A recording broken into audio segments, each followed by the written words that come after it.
Hello, Hagunos Sundan community. My name is Guru Chad Bailey.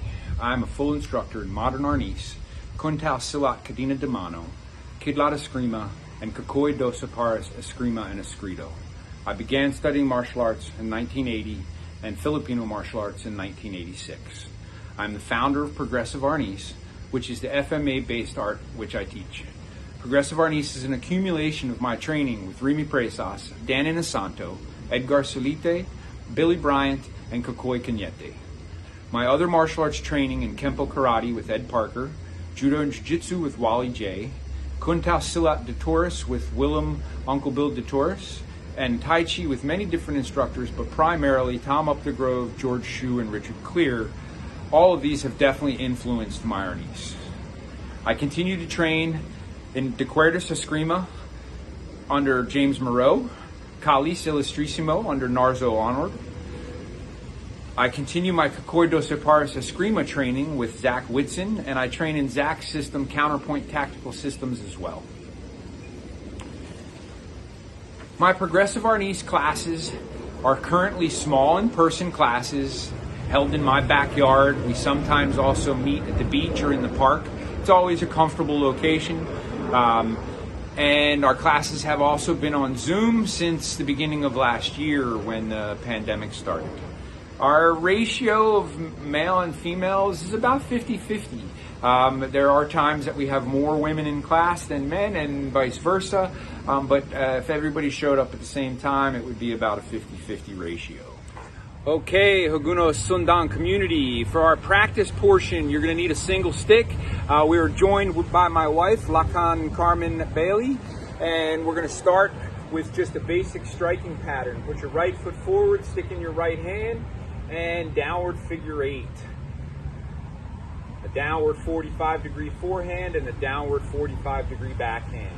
And those could be long arc strikes or short arc strikes.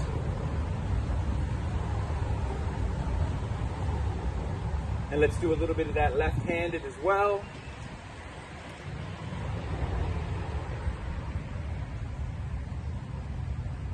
And we'll use that as our striking pattern throughout some of these exercises. Back to the right hand, feet together. So you're going to start your triangle footwork. Forward triangle. And we're just going to add our downward figure 8 on each of those steps. Right step, angle 1, left step, angle 2.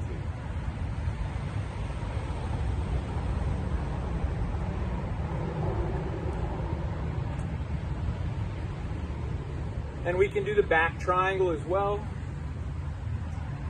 Forwards and backwards. It doesn't matter, you can go on any pattern.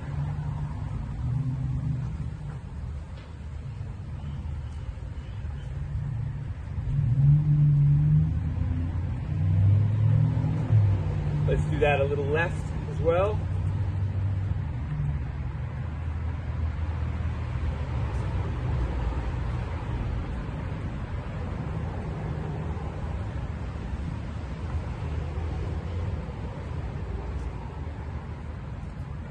And bring it back to right, and let's talk about changing the beat and timing of that. So we were going 1 for 1. One step, and then we did our second step. We could do on each of those movements, we could do a strike on the step out and a strike on the step back. And a strike on the step out and a strike on the step back. And that changes our timing and our beats.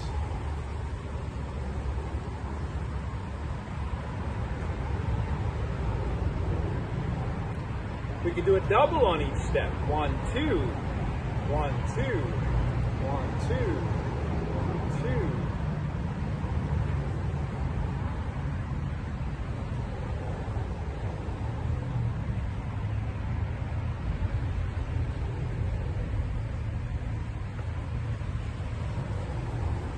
Shake it out. Second footwork is our switch step, papite. And we can do that with our 1 and our 2 as well.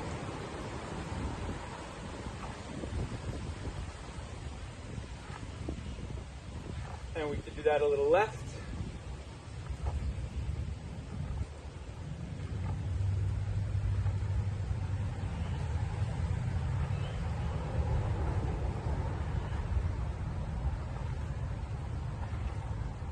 and shake it out. Back to the right hand, right foot forward.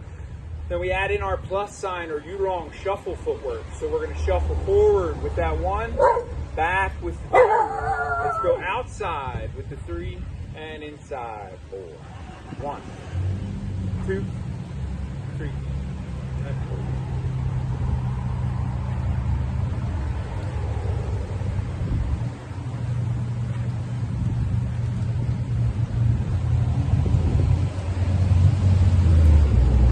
Let's switch, do that left foot forward, back, outside, inside.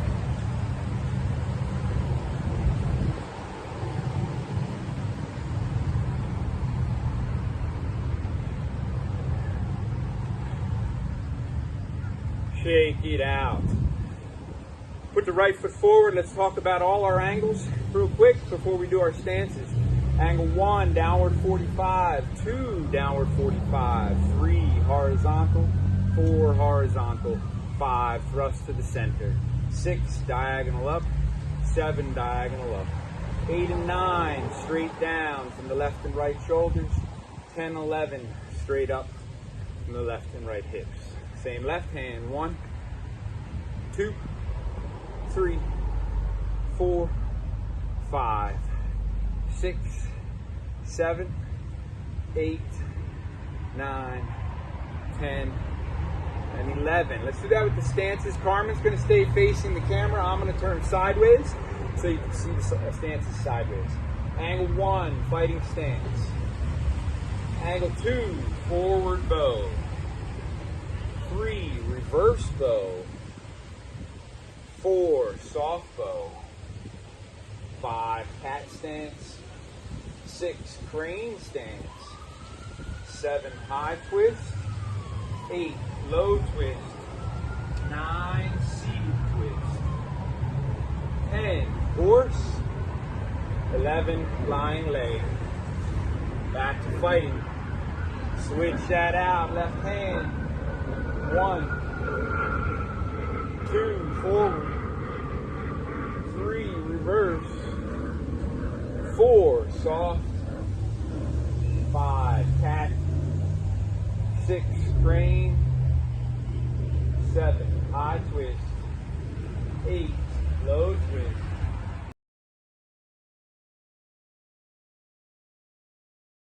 For our next practice portion, we're going to do our contradas, or our counters. And we'll start with our basic counters, a block, check, strike, off of each of the angles.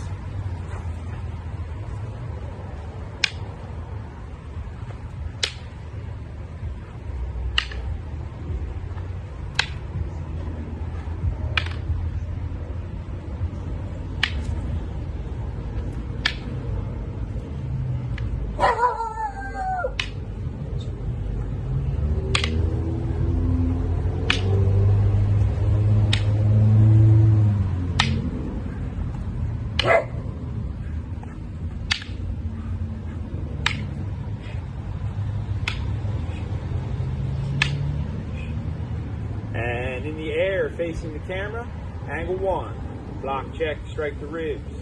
2, block, check, strike the head. 3, sweep, check, and we'll take. 4, drop stick, and we'll take. 5, quarter and strike the hand. 7, hit the knee. 6, thrust. 8, shield, strike the head. 9, umbrella, strike the head.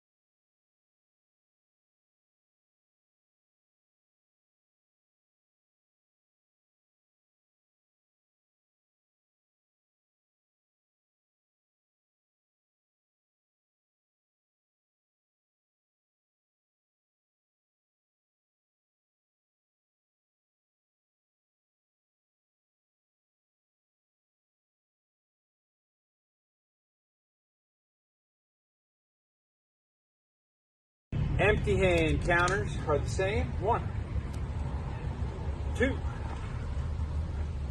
3, 4, 5, 7, 6, 8, 9.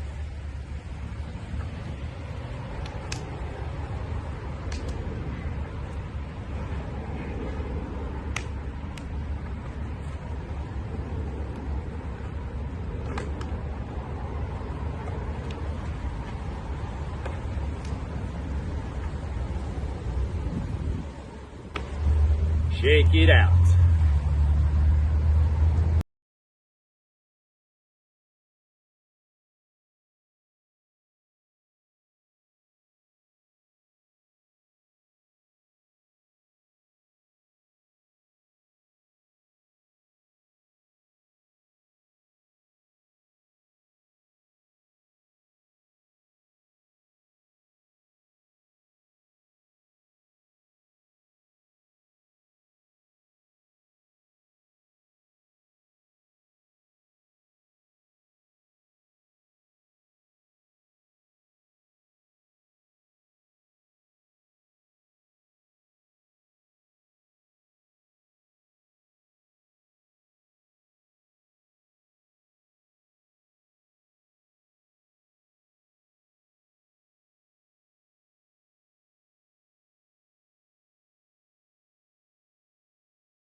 Second part of our counters and entries is cruçada, using crossing and uncrossing motion to defend and attack.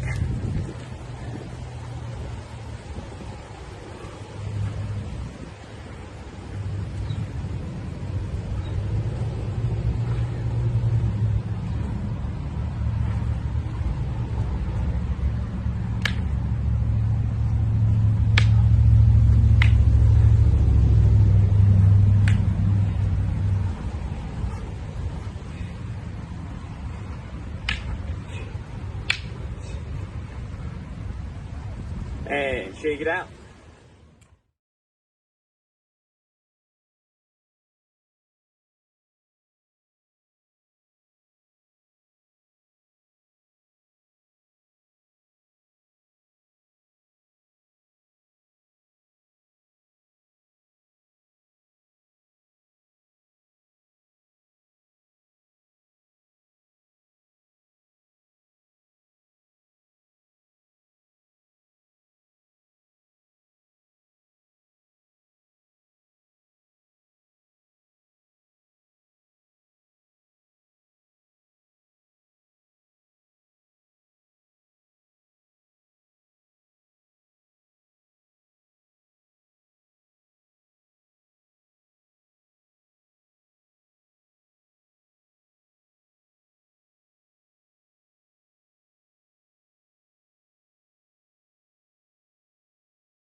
Our third section of counters is palace palace, or passing the attack.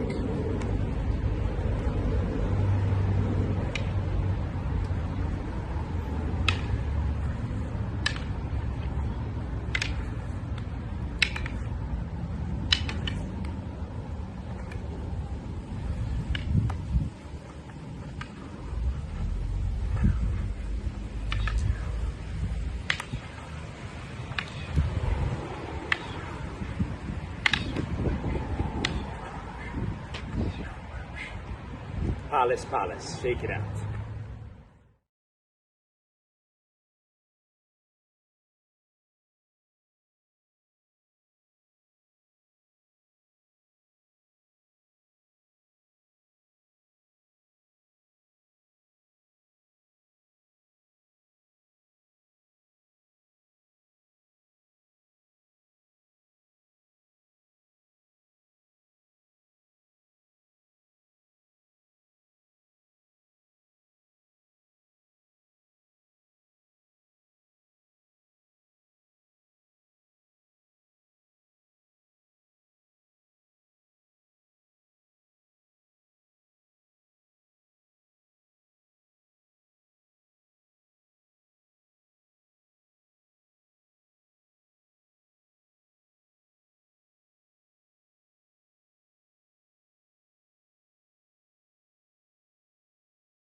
Our last method of contradas is largo mano, or long range, getting out of the range of the opponent and then hitting their hand and then attacking on the way back in.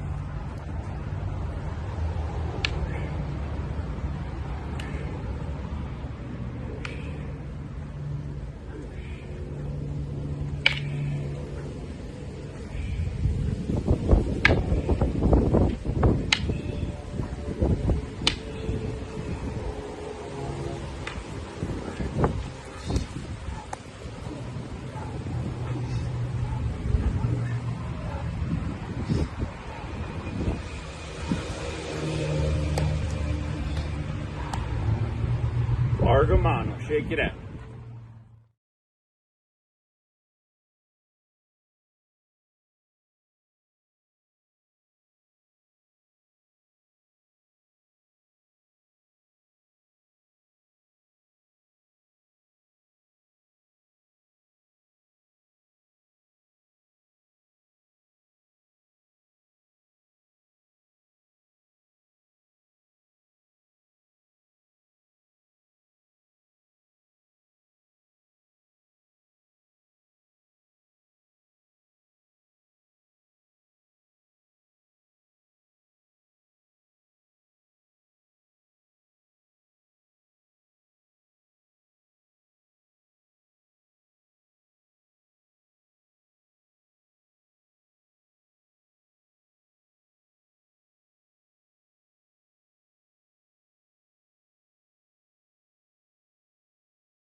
For our flow portion, we're going to take a basic drill called sumbrada 6, or 6-count sumbrada, and it is off of a 1, 4, and 9 attack, or a high forehand, low backhand, and an overhead.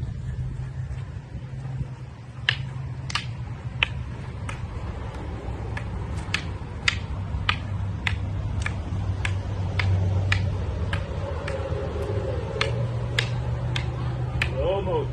Block the 1, feed the 4. Block the 4, feed the overhead, block the overhead, feed the 1. High forehand, low backhand, overhead. High forehand, low backhand, overhead. 1, 4, 9, 1, 4, 9. Notice we're using footwork away from each strike, getting off the line of attack.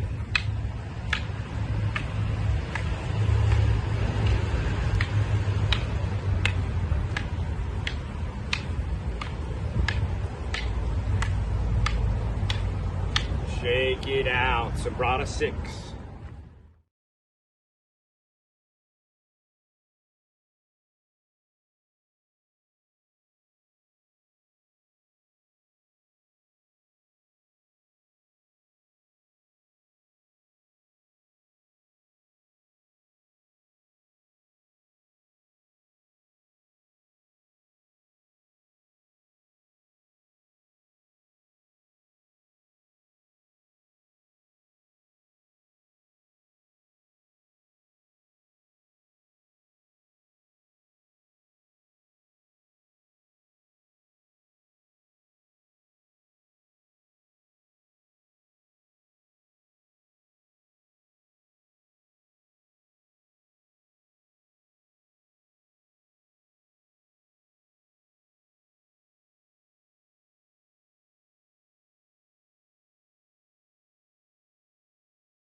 So our second flow is the same drill, still those same 4 attacks, 1, 4, and 9, high forehand, low backhand, center line, overhead. But this time we're using cruzada as our countering pattern. She crosses, I open, she opens.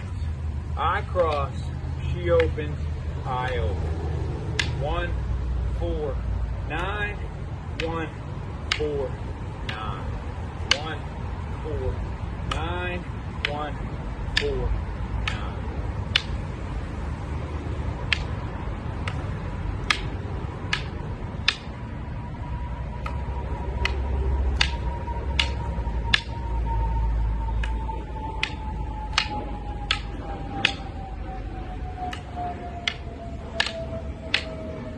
Shake it out. That was our sumbrada 6 with cruzada.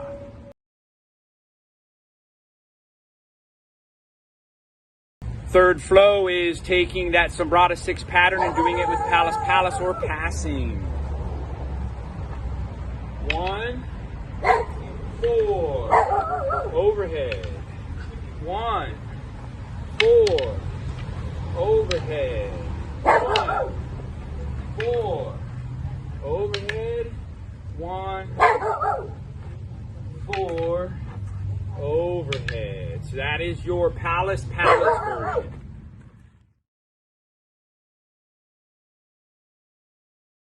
The last part of the flow is to take sumbrada 6 and add in the largo element to it. So you're still doing the same 1, 4, 9, but now you're largo on each angle.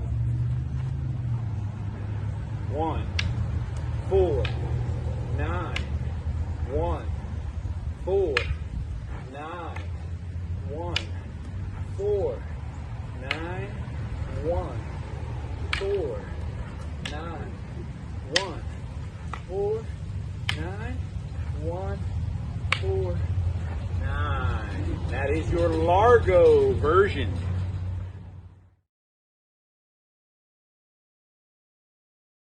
So for your do-it-yourself training tools, I wanted to talk about 3 things that I use pretty much on a regular basis. First one is a heavy stick. So say compared to a rattan stick, this is probably about twice the weight, and it's definitely a very dense wood.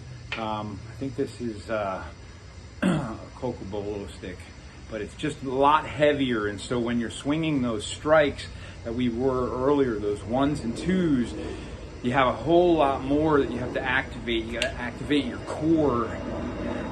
You got to really move the stick from your whole body if you want to do this for any amount of time. So a heavy stick can just be nice because you can get some conditioning with the heavy stick. Then you pick back up your rattan, and the rattan feels super, super light and easy to control. Second thing that I use on a pretty regular basis is a tire. If we tilt this down and check out the tire. So the tire is just fantastic because it's something that can take a lot of punishment.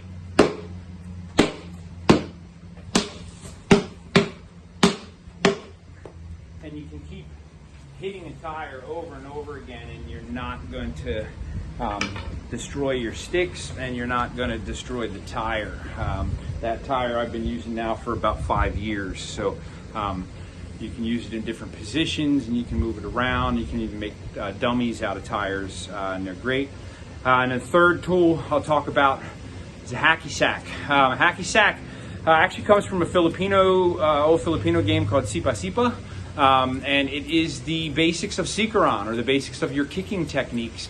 And so a lot of times we'll use the hacky sack to warm up before a class, and then we'll incorporate the sikaran into different parts of our techniques, either as follow-up movements or finishing moves after we're done our stick or weapon work.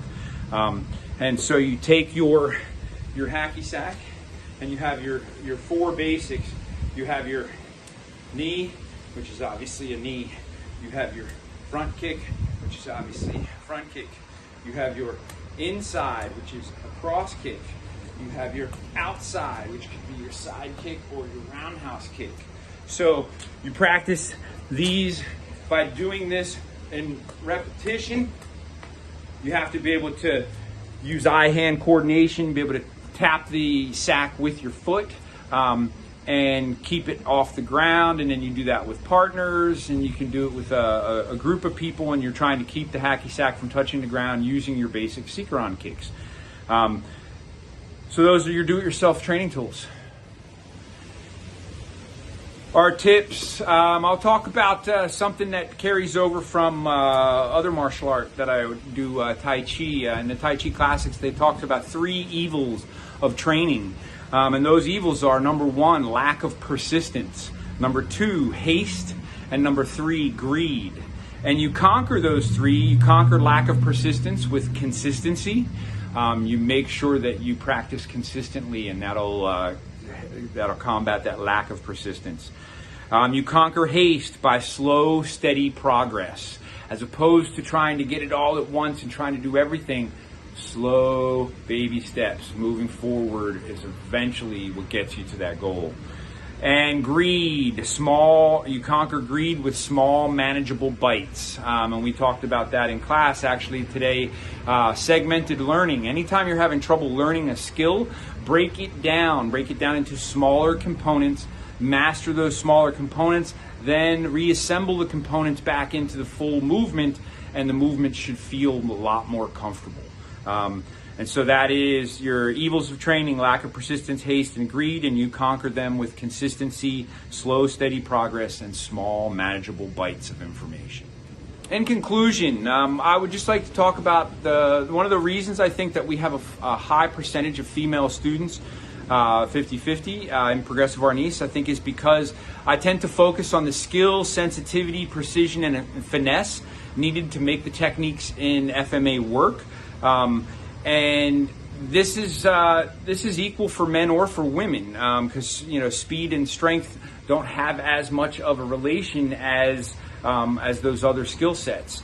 And then when you have a weapon in your hand, this becomes kind of the great equalizer. I also tend to help students focus on becoming better students who can learn really easily, not just the things that we do in Progressive Arnis, but from any other Filipino martial art or any martial art, it doesn't matter which it is. This helps make Progressive Arnis accessible to men, women, and children of all ages.